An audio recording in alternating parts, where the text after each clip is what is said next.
Hello everyone, welcome back to Mustavi's channel. Today we're gonna learn about KN's sound.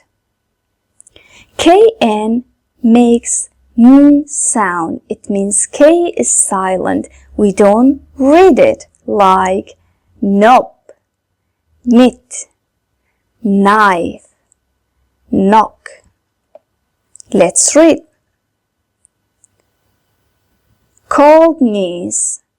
The knight had cold knees, so he wanted to knit some pants.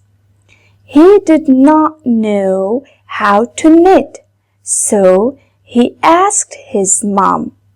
She showed him how to tie a knot. She showed him how to out the yarn with the knife. She showed him how to knit now. The knight knows how to knit.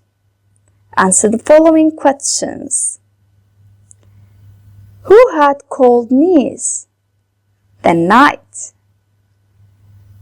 Who showed the knight how to knit? His mom. How did they cut the yarn? With the knife. Watch the video. The knight had cold knees, so he wanted to knit some pants. He did not know how to knit, so he asked his mom. She showed him how to tie a knot. She showed him how to out the yarn with a knife. She showed him how to knit. Now, the knight knows how to knit. See you in the next lesson. Bye-bye.